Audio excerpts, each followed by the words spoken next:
tal, amigos? Buenas noches, 8:45 de los martes. Doña Silvia Jerez y un servidor, como todos los martes que no nos ausentamos, que suelen ser la mayoría, aquí estamos presentes.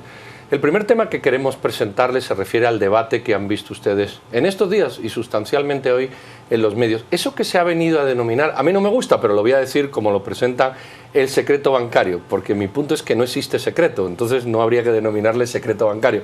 Pero bueno, sobre ese tema que ustedes ya han visto en prensa, vamos a hablar.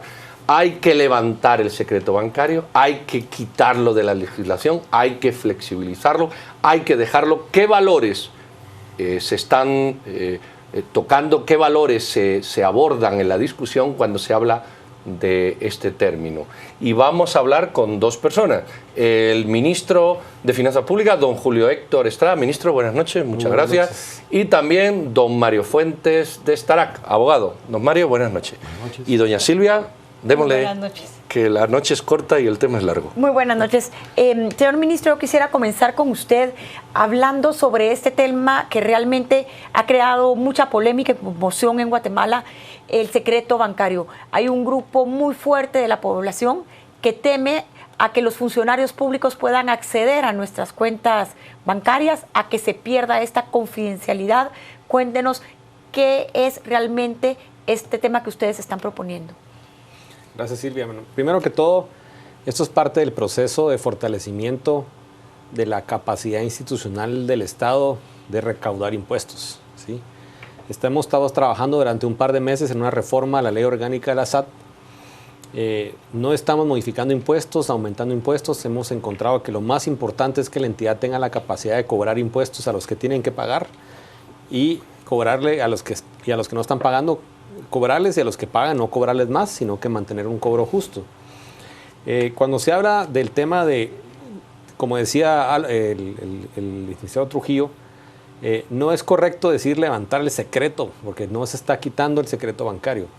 La terminología correcta es, se da acceso restringido para temas de investigación tributaria a la SAT, a la autoridad tributaria, con un proceso muy bien definido y circunscrito a un mecanismo que incluye la consulta con un juez del ramo civil. Entonces, ¿qué es lo que sucede hoy en día?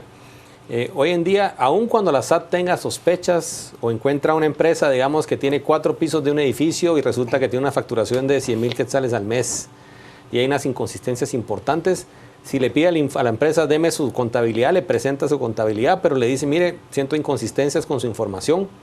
Yo tengo la percepción de que probablemente tiene todo un negocio que maneja una contabilidad secundaria, no tiene mecanismos para acceder o validar la información que le presente la empresa o ver si tiene otros movimientos financieros que no estén documentados. Y esto es el estándar internacional. Entonces es muy importante que en los casos donde la SAT tenga una sospecha en un proceso de auditoría, pueda decir a través de un juez, decirle, juez, aquí está una justificación, consideramos que en este caso sería interesante poder validar con otros bancos del sistema a través de la Superintendencia de Bancos cuáles son los movimientos de este contribuyente. El juez dice, ok, existen razones razonables para sospechar que puede haber alguna evasión, le permite, se abre un caso, tiene un plazo perentorio para tener la información, luego la información se restringe y es administrada por un departamento muy específico de la SAT que se está creando también en la ley orgánica. Y el juez también ya cierra el caso y establece qué tipo de información se incluye y se lleva un récord de cómo fue el procedimiento que se obtuvo para tener información específica.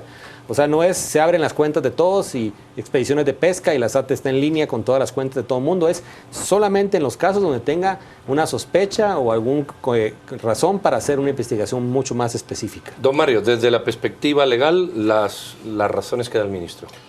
Bueno, primero habría que señalar que la Constitución de la República es clara al establecer que está protegida la confidencialidad de toda la información bancaria.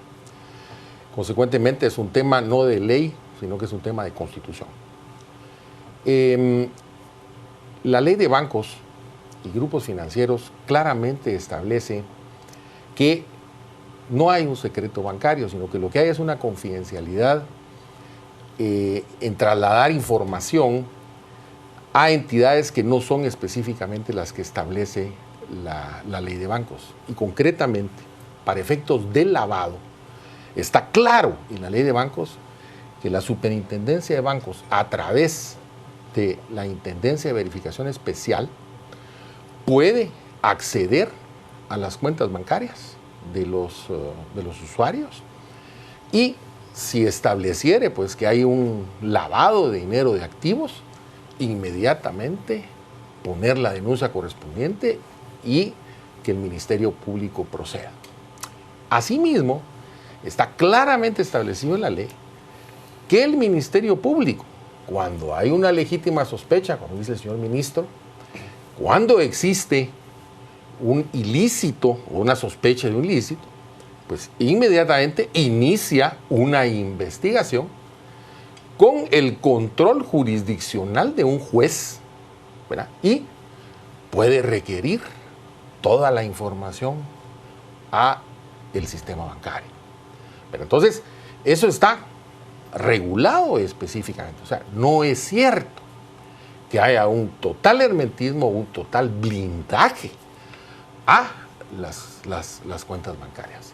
Consecuentemente, la administración tributaria, si percibe que hay un ilícito, ¿verdad?, o determina que hay un ilícito, una legítima sospecha, lo que tiene que hacer es ponerlo en conocimiento del Ministerio Público. Porque hay, obviamente, delitos de carácter tributario.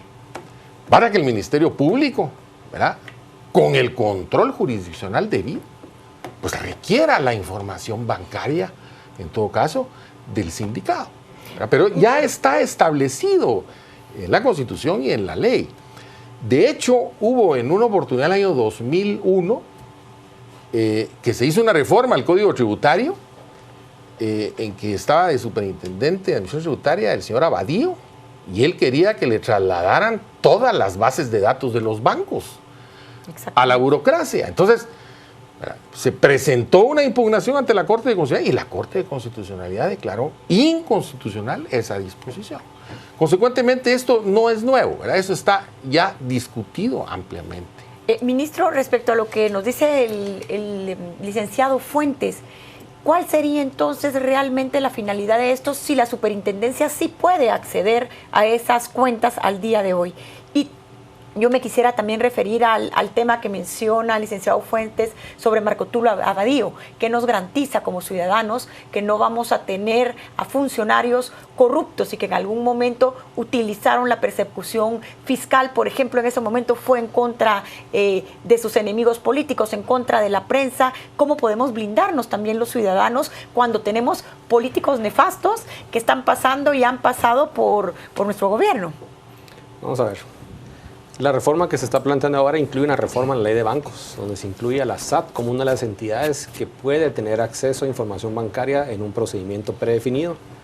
Se incluye, tomando las prácticas y las consultas que se han hecho, el hecho que tiene que ser en base al tema constitucional previo autorización por parte de un juez, que es lo que establece en el caso de las demás entidades públicas, MP o Superintendencia de Bancos, que pueden tener acceso a información bancaria. El acceso tiene que ser restringido al uso que se le plantea al juez, y es específicamente por un tema de una investigación fiscal. No se puede simplemente decir se hace solo en los casos criminales, porque en muchos casos, y esa ha sido la experiencia en Guatemala, para cuando yo tengo una información de que es un delito penal fiscal fundamentado, para eso yo he construido un caso fiscal muy elaborado, completo. Y no es el estándar internacional, ¿sí? Queremos una entidad moderna que administre información, que haga auditorías de manera selectiva, que realmente vaya y encuentre dónde están el origen de los recursos de la gente que realmente está evadiendo. Estamos tratando de realmente capturar a los grandes evasores y también a los pequeños evasores del país. El estándar internacional hoy en día es un acceso de diferente nivel para las autoridades tributarias. No nos permite, por ejemplo, avanzar con la firma de tratados de no doble tributación en Guatemala, porque los demás países exigen que en Guatemala podamos pedir la información bancaria o la información de los contribuyentes de esos países de origen.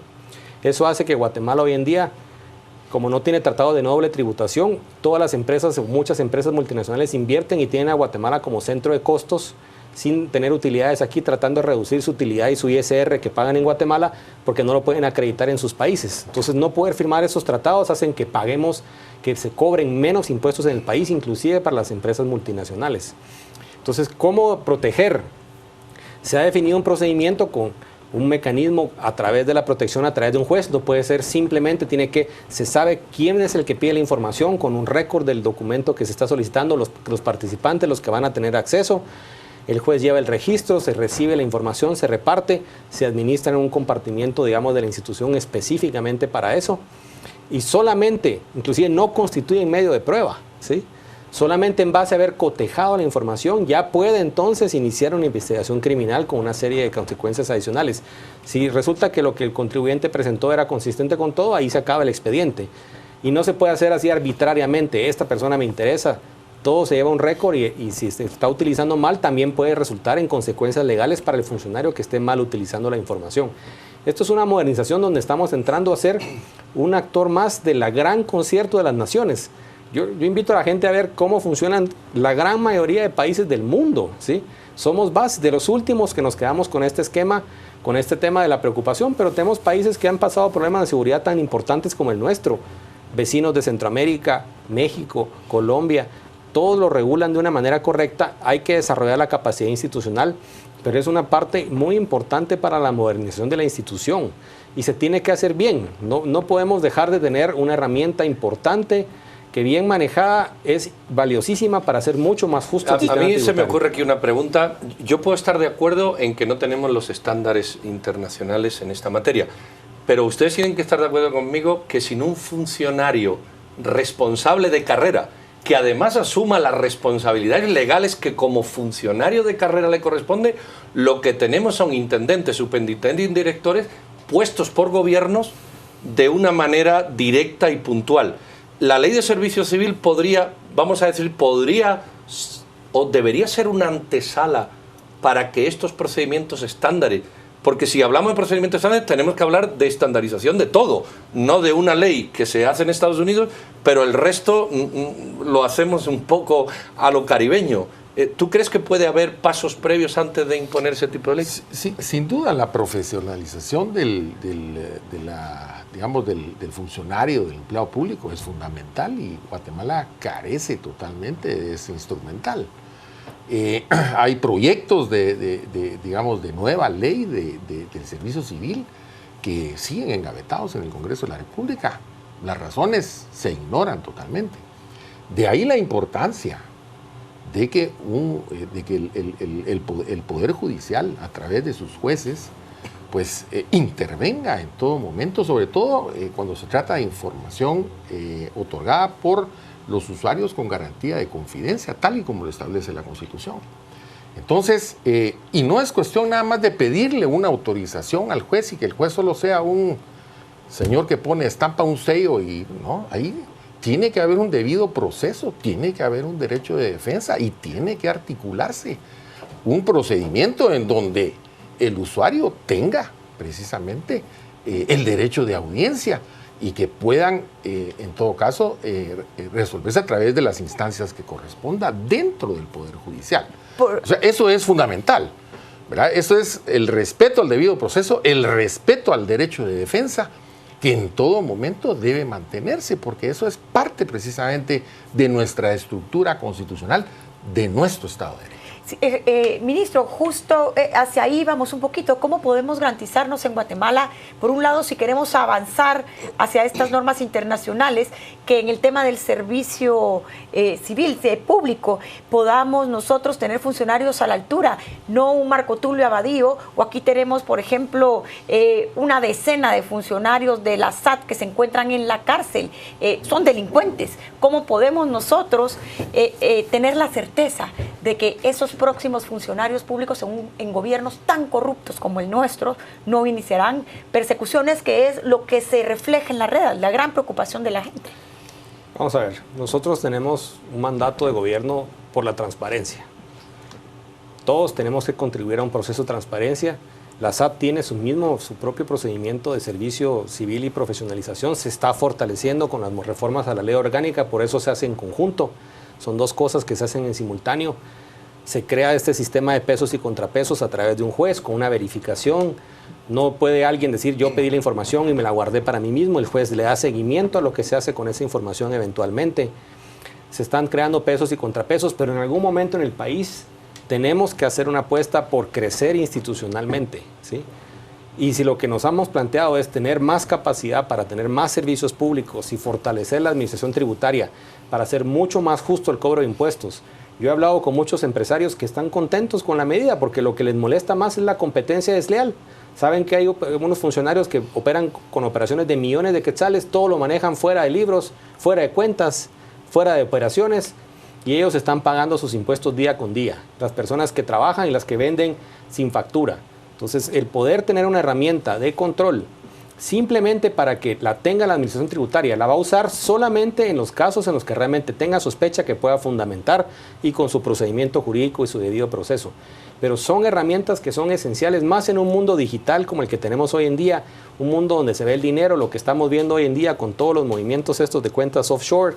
Hoy podríamos tener en la SAT la información de estas 1000 empresas que pueden estar operando y 1000 personas, y la SAT podría decir, bueno, probablemente hay gente que no pagó impuestos, y con sus herramientas de hoy en día podría ser 0, porque tendría que haber todavía un proceso penal previo probando un tema de corrupción. Todo el acceso que ha habido a cuentas bancarias en Guatemala ha sido a través de procesos de corrupción, no temas tributarios, con excepciones tal vez de 1 o 2, ¿sí?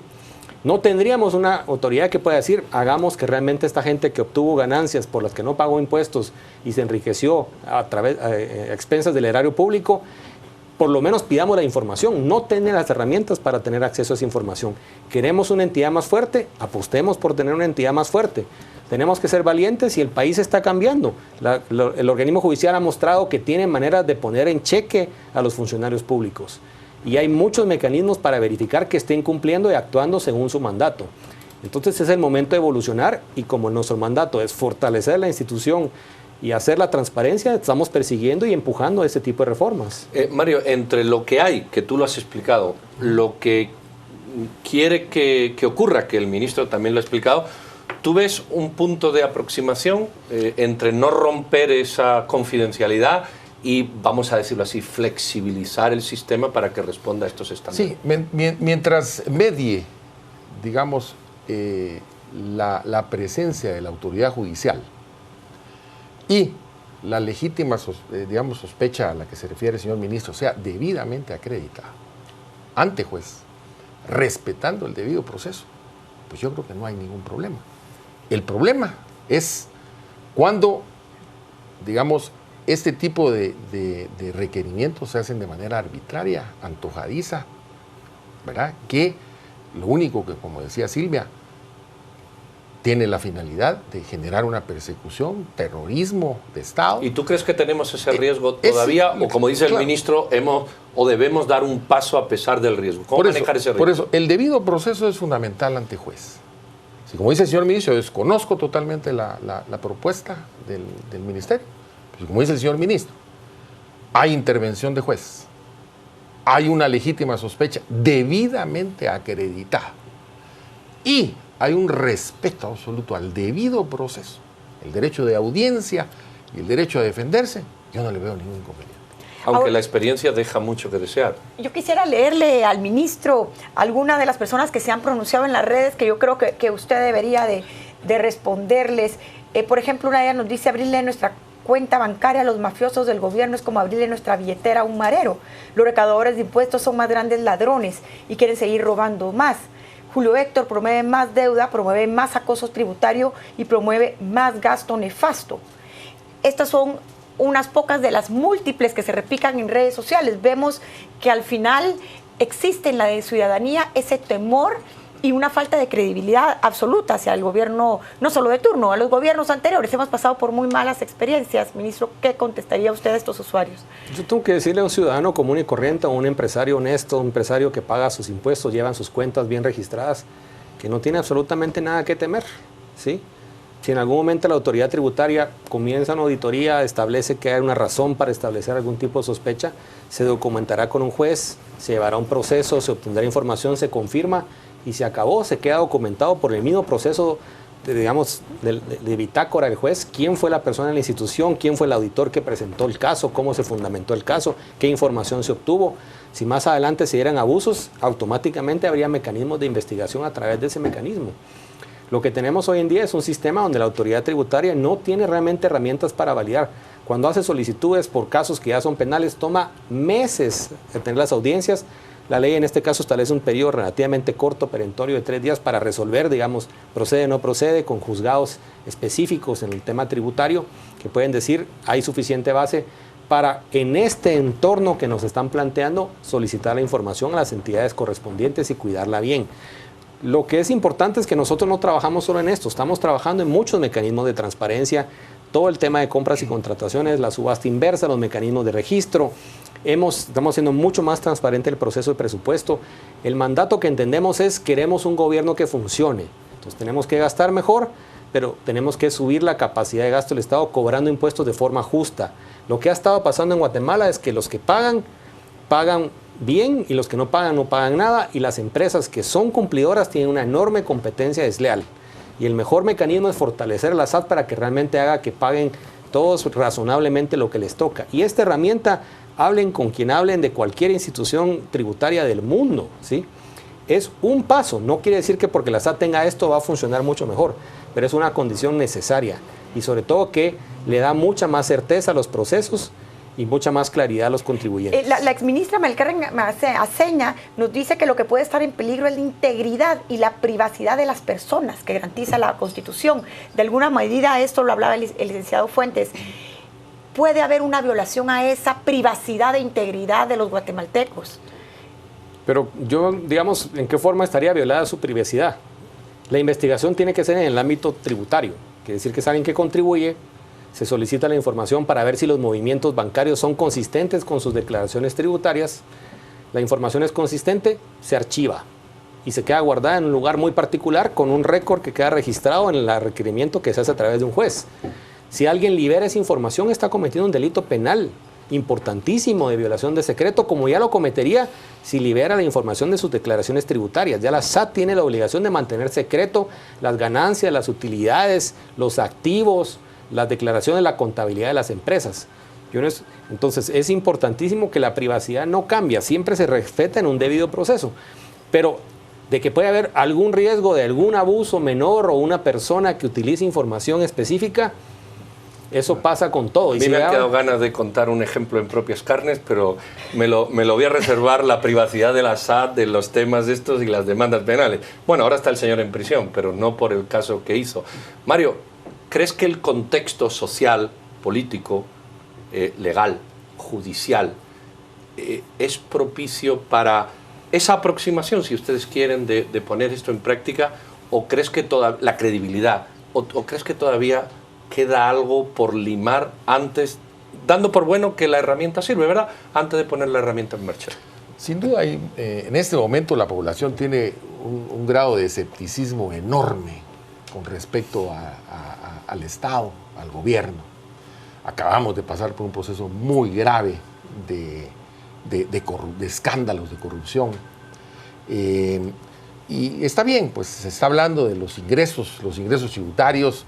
Se va a tratar, habría que analizar, ¿verdad?, la protección judicial que se establece con este mecanismo. Pero está el otro lado, por ejemplo, todo el sistema paralelo de gasto público, fideicomisos, fondos sociales, toda esa parafernalia de instrumental de despilfarro, de derroche, ¿verdad?, en el sector público. Eso no se le ha entrado. Y la población está exigiendo que haya absoluta transparencia y que el Estado funcione de acuerdo con la estructura formal que establece la Constitución.